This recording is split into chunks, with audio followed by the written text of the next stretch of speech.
What's going on, everyone, and welcome back to Split Screen D&D, the place where we are attacking all things Dungeons and Dragons from both sides of the screen. Ooh, my name's Tom Quinn.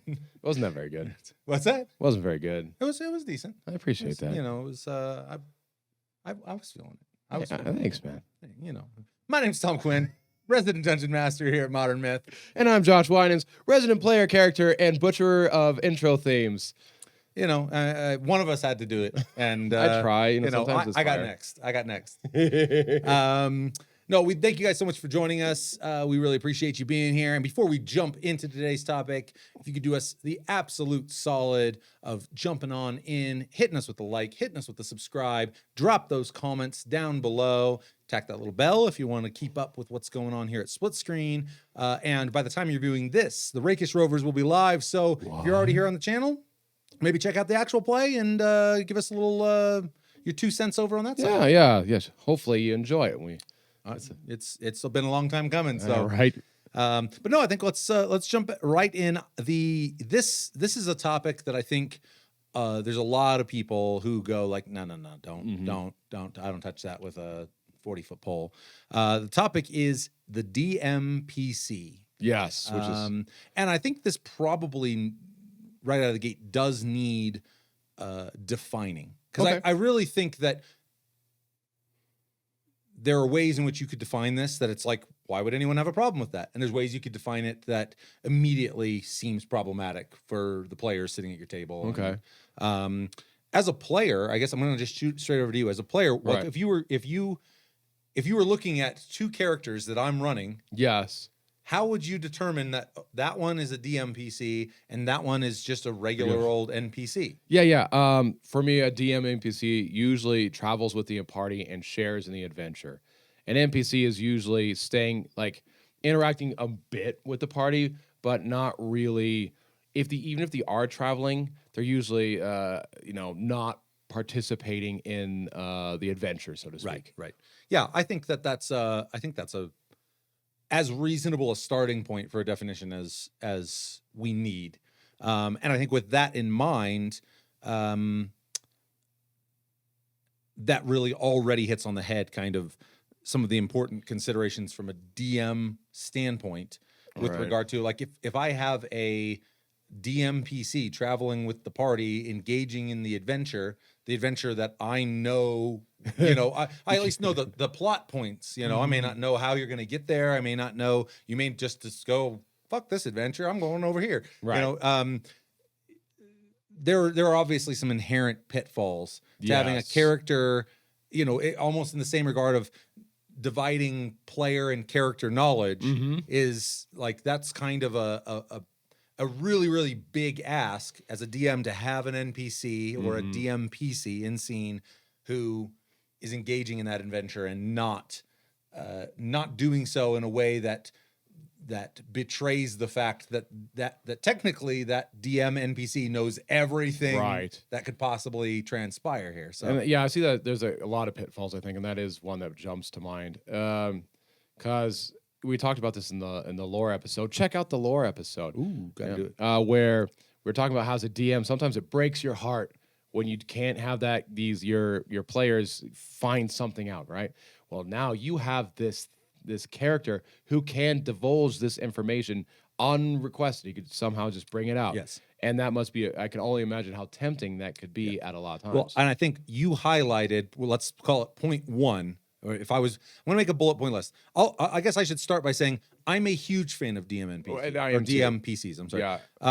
I think that they have always been a successful element at our tables, but I also think that there's basically a list of constraints that you really need to keep on your DMPCs. Okay. Or they will rapidly do you as a DM a huge disservice, or I should say you will do yourself a disservice with them. Right. And they will rapidly make the game less enjoyable for your players, or not enjoyable at all. Right. And I could see like certain times where it might be advisable, like if you have the wise old mentor who's traveling with the group.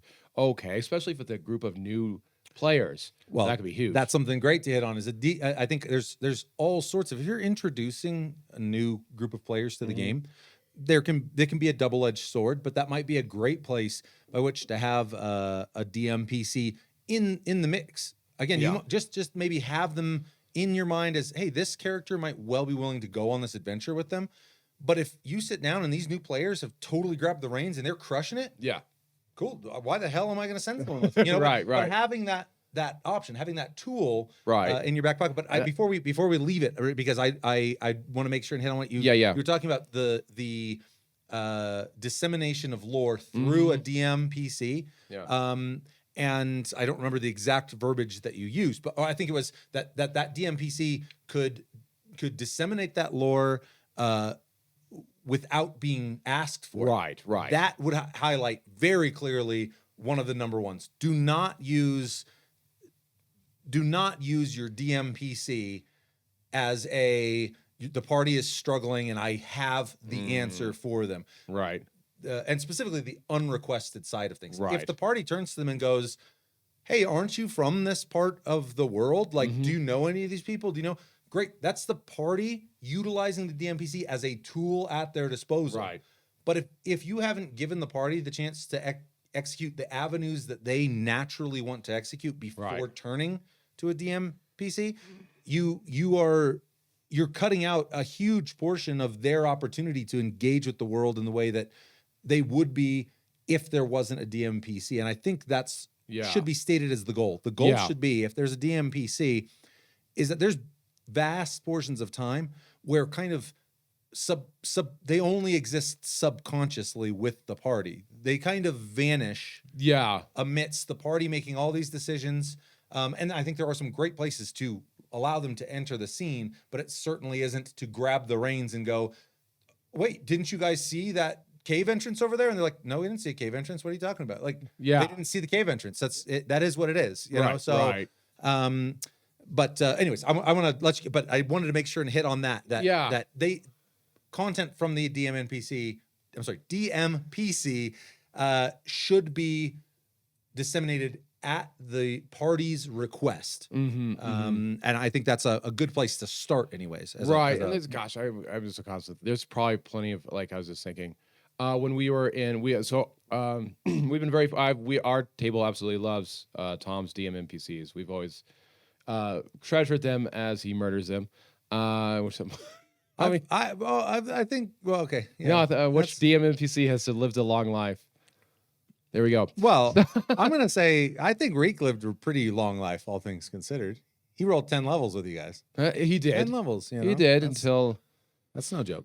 Anyway, but we remember when we were in the hook horrors area, and we were trying to figure out how to lure out, I think it might have been to lure out the hook horrors, or we were trying to lure out something, and he recommended setting up a trap, which none of us... So my question for you in this moment was, he's from Cholt, he was a hunter, he knows like how to lure out things, or was it a pacing thing? Like, these guys are spending like 45 minutes trying to think of this. Well, I think you do highlight one of the values of a DMPC being in scene is it's a far more seamless way of managing pace when things begin to lull than introducing a big explosion that it's like but the moment that you're referencing, I guess a caveat for that, or what I would say is I think the recommendation for setting a trap is kind of let's call it a shell recommendation. I would never go to the point of laying out how I think that trap should be set, or how I think that and I think certainly speaks to his character kind of with who he was. Right. So it made sense. But I think ultimately you guys decided that you were going to take some of the meat. Yes. Some of the badly chopped up corpses from the murder box, and so the thing is that we're such a gross party sometimes, man. But I think that's a good example of those details are not for a DMPC, or I guess we can even scrap the DMPC from that phrase. They're not for the DM to suggest. Right. I can't remember which stream. There was a stream that I was watching, and at one point the DM laid out 3 specific options. And I just remember going like that. It just struck me as so odd because it was such a weird. Right. Oh gosh. Yeah. That just brings like using your DMPC to railroad. Yeah, absolutely. And I think that's. We've been kind of hitting around, but oh my gosh, really? Just like, hey, you can either go in through the front, you can go in through the side, or you can go underneath the lake, kind of a thing. Yeah, it was kind of I remember I was really taken aback by it because it struck me as just a really odd way for a DM to engage with the table at large. But no, and I think so. I mean, that's a good example. I might even go so far as to, well, I guess it kind of depends because I know that I remember at the time you guys were kind of running down like how exactly do we want to tackle this? Yeah. And I think a few different options had been thrown out. Right. And we were spending a long time, if I recall correctly, trying to figure it out. Yeah. And like I said, I actually don't remember in the moment what my motivation was. There's some part of me sitting here now, I mean, not in that moment, that might go so far as to say like that might have been a bit of an overreach. You know, like I said, I don't remember what I was thinking in the moment. Right. I definitely know, absolutely, I'd be saying it's an overreach if I suggested how the trap should be. Here's the steps. No, because I just remember you saying like, "Hey, we could do a trap." I'm like, "Heck yeah, we could." Yeah. And then we went and got the corpse meat, and I think we used all. Poor Ariel didn't like that when we used Ollie. I think also as a part of the trap to lure it in. Mm-hmm. But anyway, so yeah, I think that's definitely a danger. I think again, reading horror stories, I think another danger that a DM can fall into at DM NPCs is they like their player characters have that character they want to play, but they never can because they're the forever DM. So what do? They create a DM NPC that is that character, which I don't think is the worst thing. Though I think where it becomes a danger is when that character they created overshadows. Yes. And that I think, I mean, without a doubt, I think that is that's where players and I think DMs who are not a fan of DMPCs alike point the finger and go, you know, you run everything else. Yeah. Let them have the characters. Right. And like I said, I completely agree with that. I just don't think that a more consistently manifested NPC, whether that's, you know, to what degree, let's call them a DMPC, needs to fill a role in which they ever are the guy who's doing the awesomest stuff in every scene. I mean, there should never really be a time. Now, again, I would highly stress that if you have created a DMPC and that DMPC does have a skill set, that, again, it's the party's opportunity to use that skill set, to use that DMPC as a tool for situations. There might be a situation where the party goes, you're just the guy for the job, you know, DMPC, and cool, then that DMPC gets to shine. Right. But there might also be an opportunity where you as a DM go, wow, my DMPC has the exact skill set needed for this. And the party goes like, shit, how are we going to handle this? Okay, let's kick the door in and let's go do you know, whatever. And as a DM, you might be going like, really? I'm a rogue. There's a guy right here who could, but it's not your job to you know, to foist that into the foray. You know, I don't think it's your job to create. It is your job to create awesome challenges for the party that allow them to feel like heroes. Right. That's the thing is when you create that DMPC that overshadows, you take the players not feeling powerful anymore. That could be an interesting thing. Like if you want to smack your PCs down a little bit, like, hey, you think you're hot shit. Here's a level 12, you're level 5. This is to show you what you can get. That would almost be more of an NPC than a DMPC. I definitely think that would not be something I would want to have traveling with them. No, it'd be cool if they reach level 12 and then he joins the party. Then they got to, and then he, you know, that'd be kind of fun. Right. There'd be other opportunities, but definitely, I think with regard to having a DMPC in the game space, the primary roles I think that the DMPC serves is one. I do think they are a viable tool. Hopefully you're not having to lean on it more than necessary, but a viable tool for modulating pace. And again, there are many tools that DMs have to use to modulate pace. Well, yeah, it's just one more tool in your toolbox, right? Yeah, and I think that the DMPC is a far more subtle way of, if a DMPC, like say the party goes, I think we should rest. It's, they're in the middle of a dungeon. I think we should take a long rest. And maybe they do need a long rest. Yeah. You can just, a simple, like, if your DMPC might be a little battered and bruised too, of just going like, you sure you want to rest here? Like, you could, whatever, you could still hear the sounds of things rummaging around in the dark. Yeah. Again, it's never a position to go, the DMPC takes a firm stand on this and he says, no, we're not resting. Obviously not. But for modulating pace, I actually think it's one of the best tools that you can have in the game for exploring aspects of the characters, aspects that might be very difficult to on just an interpersonal level. I think it's something that Reek ultimately did supremely well. Yeah, and I knew part of my manifestation of, or part of my reason for having him manifest in the game. There was obviously many, narrative and otherwise, but an example of to that, make us fall in love so you could kill him. well, you shouldn't love so easily. It's the fault of the person who loves. Yeah, you're right. It's my fault for caring about your characters. I'm sorry. It'll never happen again.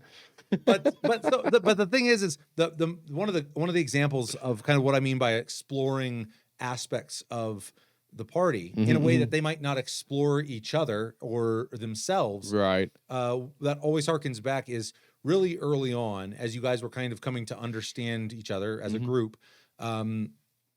You were sitting around having a conversation, and Reek, coming from a very culturally different background, in Schult, was talking about kind of the rite of passage for them was the Dahim, which is the first life taking, the first time that you kill someone, which is, again, as a coming of age thing, like there's some cultures that go like, maybe you never do that. Right. But, Schult. But as it happens for adventurers, it's also kind of part of who you become. You're going to take lives, whether they be horrendous monsters or, in some cases, not even that bad of people. Some people we talked about in the villains episode, sometimes you can come to sympathize with people who are enacting, in the world. And that whole conversation really brought to light, how different taking a life was for Kel, who was a soldier, who it was a career for a period of time. It was a Tuesday.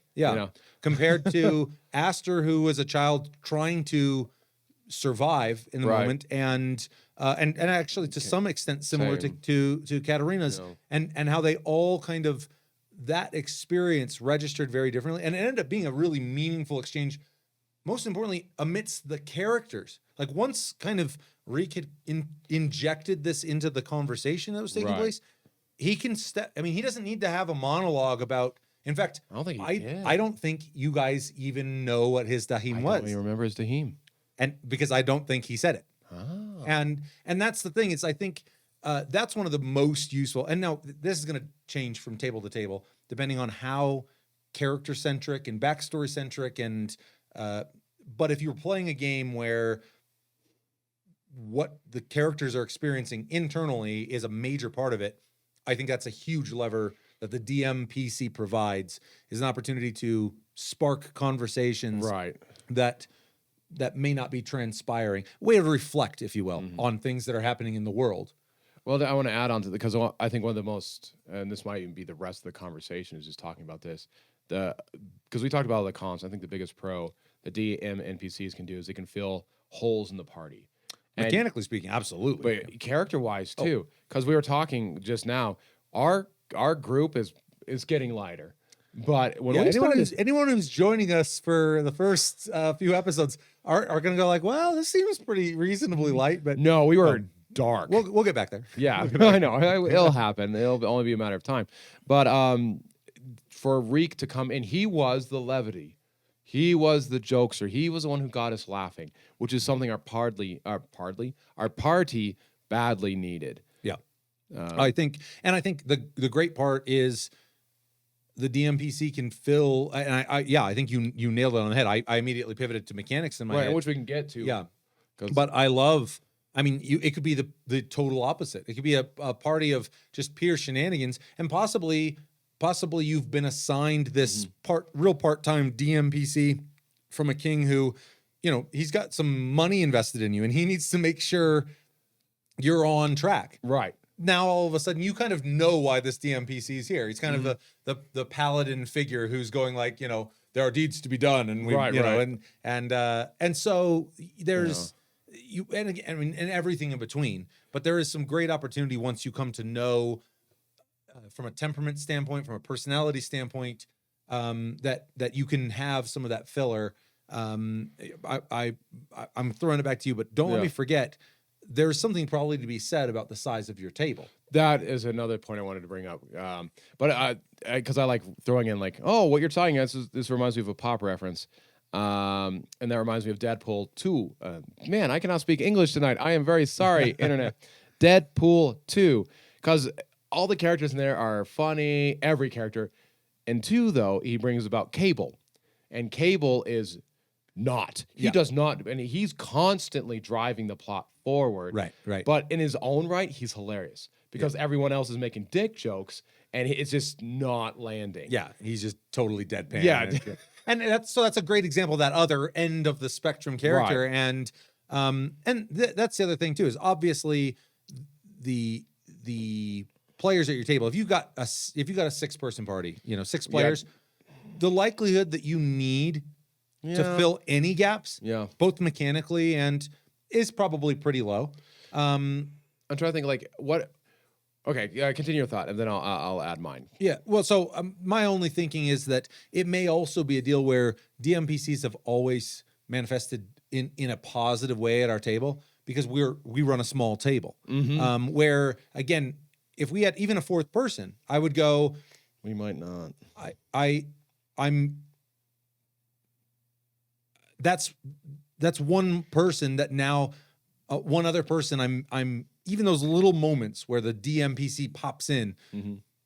That maybe that's just a little. There's enough light to go around when there's 3 players at the table. Like I said, I think it could be managed skillfully. I think you have 8 players at the table, and you could skillfully manage a respectable DMPC. Right. But I think it's the benefits garnered diminish with the more people you have at the table. That might be because I was thinking a good way, maybe a rule of thumb is, all right, thinking objectively, when I add this DM NPC, is it going to have a positive influence or is it going to take away from the enjoyment of the table? Right. And from there you decide, okay, no, I think they could use a DM NPC. All right, well, how can I use them? I was thinking in D&D of old, I mean, you're this adventuring party. Usually the DM was your squire who's carrying all your shit because it weighs so much. Right. Is that a DM NPC or is that an NPC? I'd say that's probably an NPC if they don't really battle. They're just literally a donkey. And again, I mean, obviously they can steal the player's thunder in other ways other than combat and ways, but I think, I mean, it would be like me saying the bag of holding to some extent is a DMPC. Yeah. Like it serves a very important role for the party. Right. But ultimately, if you're not now you could always have hirelings, you could have mercenaries, you could have these types of things but they're pretty explicitly combat entities. Right. I don't know. It's just also hilarious. Like, if you have I like squire. If you have a man, Kelding's a squire. That just came to me. We need to have that happen. But like, I'm reminded of Monty Python's Holy Grail. Oh yeah. The squires, they don't really do anything, but they just crack jokes. They just like, but that adds so much to the table. Right.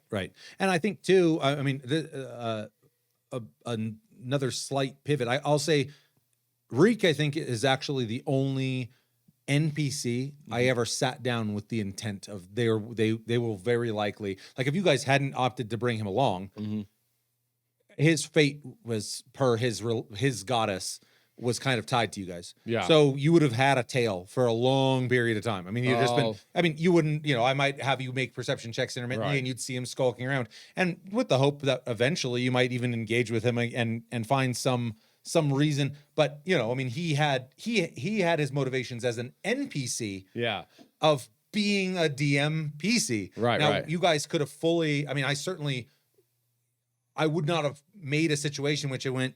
You guys now must have Reek on your team. No. But certainly, narratively speaking, he would have manifested as an NPC. There would have been other opportunities for him to do that. I was about to say this, as the god in the universe, he probably could have set up a situation where he could have endeared himself to us, where we would want him. Like, oh shit, you got. Well, I'd say that probably is exactly what happened out the gate. I mean, but that was the hope, But you guys could have gone, like, get away from me, you filthy cat man.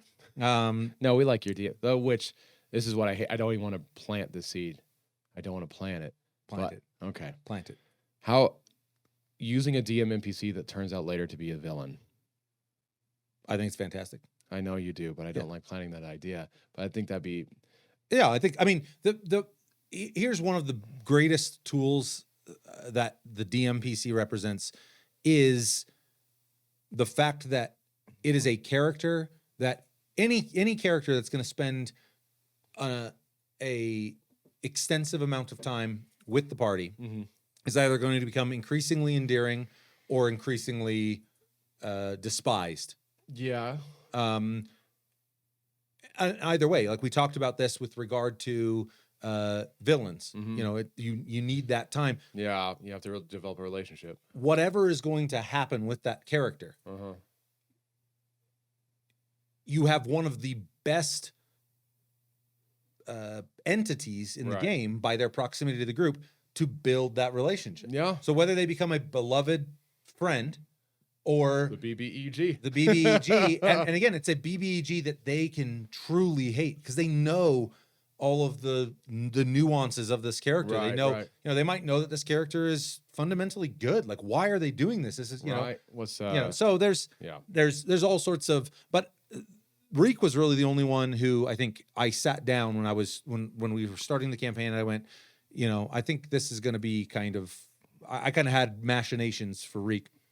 But in our prior campaigns, both Huru and Thotham, I fully expected that to be a crossing of paths, and then that was it. We latch onto we like your DMPCs. Well, and that's, but technically they're not DMPCs until they've been latched onto. Yeah. I get. So, and so there's a bunch of them in the Hearthfire campaign. You were talking about a squire. He's their guide, but effectively, just totally, he's not a combat. When combat breaks out, he's cowering.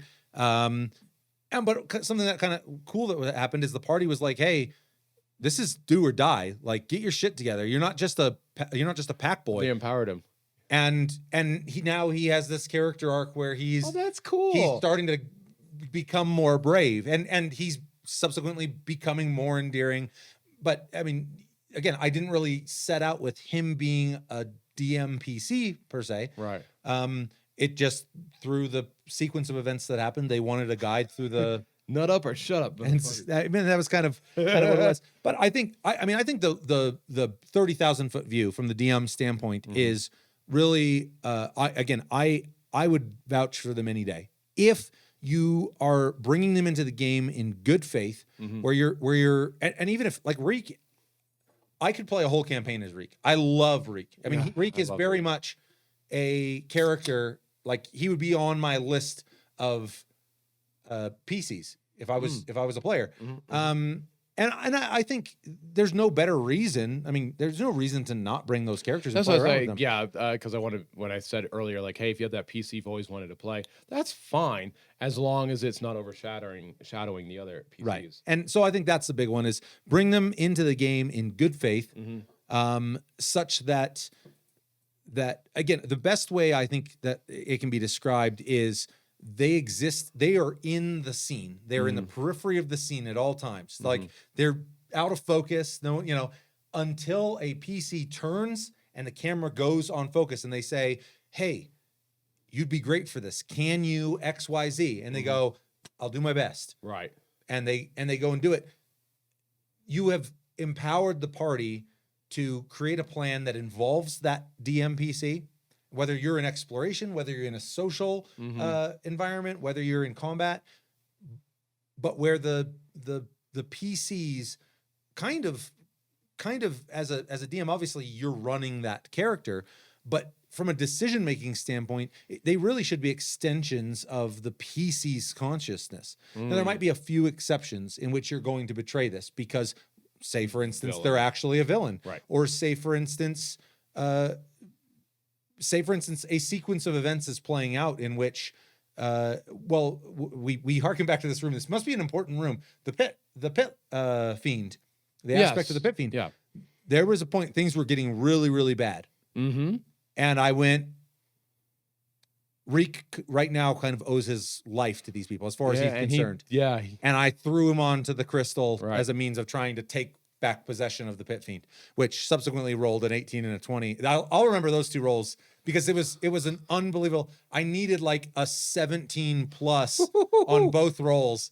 And so he didn't,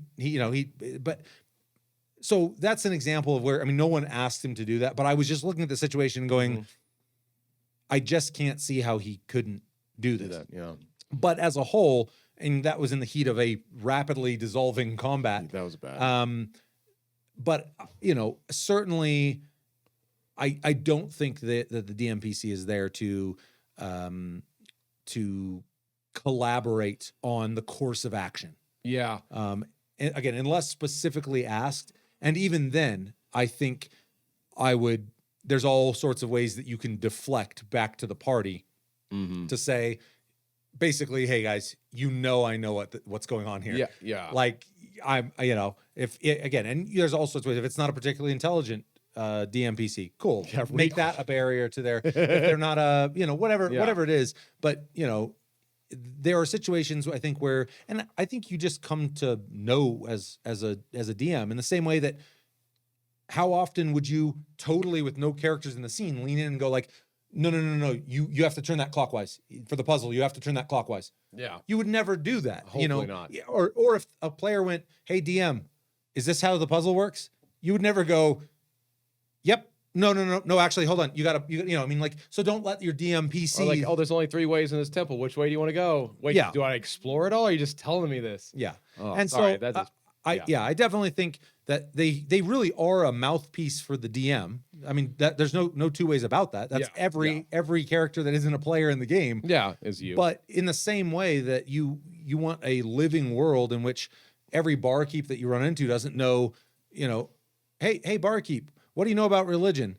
Well, where do you want me to start? And they know everything and the entire pantheon. In the beginning, there was a one above all. Anyway, and so I think you have to use that same level of discretion, arguably even more, if you're going to have a DMPC in the mix. Again, I think they're great. As a 30,000 foot, I think they're great. I think you really need to use restraint at virtually every turn. Yeah. So we talked about character-wise. You want to talk about how they feel mechanical, or is that kind of a given? Well, I think if you're setting out to introduce a DMPC to fill a role, well, then you know. I mean, like for instance, Reek was a rogue. We already had a rogue on the team. That wasn't, but we needed a damage dealer was also nice to have. So a DPS guy was nice. Yeah. So I guess I would be really interested in kind of maybe this ties into the character wrap up. Yeah. Is we have always had, I think, really amicable DMPCs. Yep. I like I said, I think in my head I know what I attribute that to, but I would be curious to know from a player perspective why has it never been an issue? Because I mean, you hear about all sorts of warnings of, hey, don't do this. Maybe think twice. What from a player perspective, what's the take for why? I mean, I'm guessing if push came to shove, should there be more DMPCs or no more? No, I want another one. I don't know if I'd ever want more than one. No. I just mean in future campaigns. Like, should I just do away with? Dude, I want one next session. Yeah. So why? I guess that's one nice thing you've hit on pretty much is you are very clear on the DMNPC's role, and we've had enough of your DMNPCs that we understand how a DMNPC. God, that's hard to say. DMNPC is different than NPCs or another PC. Yeah. So because we've had that experience. I don't know if I need to go into the differences between DMNPCs and NPCs and PCs. No, I mean, I think you outlined that you delineated that pretty well right out of the gate. The reason why I enjoy it is we have a freaking podcast where we talk for ridiculous amounts of time. We get along really well. I enjoy riffing with you. Yeah. And I can riff with you at the table in a very organic and continual way where we can build a relationship through our characters. Like, I'm struggling to think of a DM NPC that my characters did not get along really well with. Right. No, absolutely. And then that might be an interesting thing for us to explore. But like, yeah, it's an opportunity for us to just have fun at the table. Yeah. Yeah. And I think there's plenty of times where we're out of character, out of game, kind of right at the table. And anyone who starts tuning in for Rakish Rovers will see as a table. You need to tune in, by the way. As a table, we'll riff off, outside of the bubble. Everyone will step out for a moment and riff. But I do think it's a special thing to be able to have a character in game, and that also really hits on the notion of being able to have certain interactions in character that you might otherwise have to step out to engage with the DM on. Yeah. You mean like asking for advice on lore kind of thing, or like? Well, certainly, lore related stuff. I mean, it could even just be, virtually anything that you might turn to the DM and say, "Hey, DM, clearly out of character, blah blah blah. Here's my question."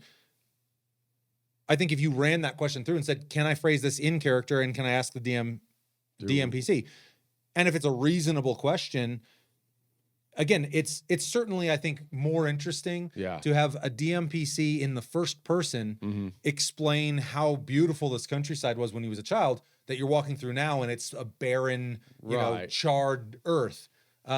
Than to go like, "Hey, DMPC, didn't we read something about this place? Wasn't it?" Or I'm sorry, "Hey, DM, didn't we read?" And I go, yeah. You guys, you remember you found that old book of nursery rhymes from this part of the world, and remember it had all that, whatever it is. Yeah.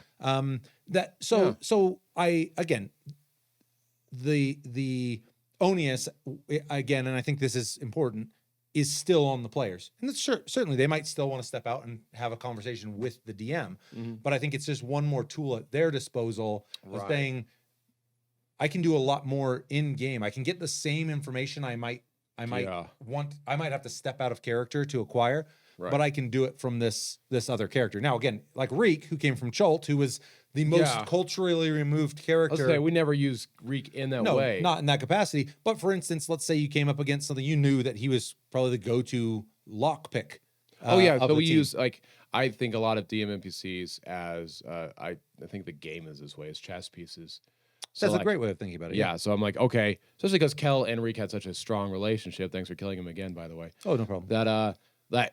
We had strategies built up upon each other where my weakness became his strength and his weaknesses became my strength. Right. It was a beautiful thing. Yeah. So I think that I think for all of the naysayers out there that it is dangerous waters, and I can understand why it is. Absolutely. And the thing is I think that I think players have a much greater right in this space to go, I really don't want this in my game. Because if you have sat at a table with a DM who was insistent on being both a DM and a player, then I can absolutely see why, Also, if you guys, especially if you've had a bad experience, you're like, no, we're not even trying this. This totally destroyed a game for me that I spent months on. No, we're not even doing it. Yeah, I mean, and it wouldn't even take a lot of, you wouldn't have to be quote unquote malevolent with your DMPC. You could, even if it's just your DMPC's turn comes around and you land that big killing, you roll a crit and land that big killing blow on the monster everyone's been grinding through. Maybe part of your role is to be a combatant. But frankly, I think again, this would be a situation where I might look at that and I might go, okay, well, Reek just rolled really well. He's going to kill this thing, but 2 more rovers are going right after him. Like that might be one of the examples where I might fudge. I'll go, boom, he's down to 1 hit point. The enemy's down to 1. It's a way of me, again, sidestepping the limelight with a. And like I said, when it's a big skirmish and there's 15 guys, cool, everyone's getting kills left and right. But when it's this big boss, having an NPC effectively get the kill really is kind of takes the That's wind out of interesting. sails. Yeah. I never would have thought of it like that. Yeah. So it's just another consideration. I don't fault anyone for having trepidation about sitting down at a table where a DM's bringing one in. But I think if the DM is if he goes through the steps, why am I adding a DM NPC? Oh, it's because I have a sweet character. I want to see him flourish in this world.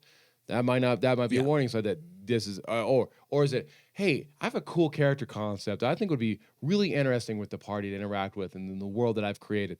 That's a good sign. Like, hey, it might be kind of fun. And another thing too is, I mean, I don't think there's any issue with hamstringing a DMPC. Like, you know, they might be an entire level behind the party, so they're contributing, but they're I wouldn't even walk with them. I know that you would have an issue with that. I may just not tell you that they're actually. But what's your HP? But no. So again, I think the long and short of it is, I absolutely think if you've never run a DMPC, for starters, I wouldn't set out to put a DMPC in the game. Maybe let the characters find someone. I would, have exciting NPCs, which I think every DM wants to do. Maybe that's where you start with, and then again, then the control is in the party's hands. If they attach to someone and they go like, hey, do you know we're heading this way? Do you want to come with us? Well, I mean, what are you gonna like? You could go. Well, no, actually, I gotta. And they're like, well, you just said you're going there. Like, we're going there too. Like, why won't you travel with us? Again, you can have all sorts of reasons to sidestep that. Right. But sometimes there is an invitation, and I mean, it could be for 2 sessions that they travel with them. But you might find that your players actually get a taste for having that it's that entity gateway to drug, with. right? It's a gateway. You laced a little bit of DMNPC into your NPC, and all of a sudden they're hooked. Now they're hooked. They're itching for more. And pretty soon, I won't even need players at the table. I'm just gonna sit there with all my DMPCs doing awesome things in the world. That's the takeaway from this episode, all you DMs out there. That's the goal I think every DM has. Yeah. I mean, it's like how much longer are they going to keep coming back for this? Because at some point they're going to throw in the towel. No. I think I think any last words? Nah, man. I think we covered a really good job from the player side. If your DM introduces a DM NPC, see how he can interact. It's a different thing. Don't try to grill the DMPC because it has access to the DM's knowledge. Right. Treat it like an organic thing, but at the same time, the table revolves around the PCs. The DMPC should be adding to it, not taking over or making a negative thing to the table. Yeah, absolutely. I think that pretty much hits it on the head. Anything for you that you want to wrap ups? I don't think so. I think that's pretty much it. If you guys have been enjoying the content here at Split Screen D&D or across Modern Myths channel as a whole, we'll say it for the second time. We would love it if you guys dropped us that comment. We've actually been seeing some awesome activity in the comments. Yes, it's been fun. And subject ideas. We love subject ideas. We love you guys reaching out and engaging with us. So keep those coming. Ring that little bell. Hit that thumbs up. Smash that subscribe. Beyond that, what's a real DMPC way we can take this thing out? Oh, all right. Ooh, do you have a character built up that you're like, man, I would love to play that character? You already have the personality. You already have the backstory worked out. Do you have anyone like that? Do I have one right now? Yeah. No, I'm a lowly DM. I don't. You don't have a character you've always wanted to play. Well, he recently passed. Can you say the world is yours just for one last time to hear his voice? You sort of as the Reekster? As Reek. Shalar, my friends. It is with a heavy heart that I tell you this day. The world is yours. You son of a bitch, why did you kill him?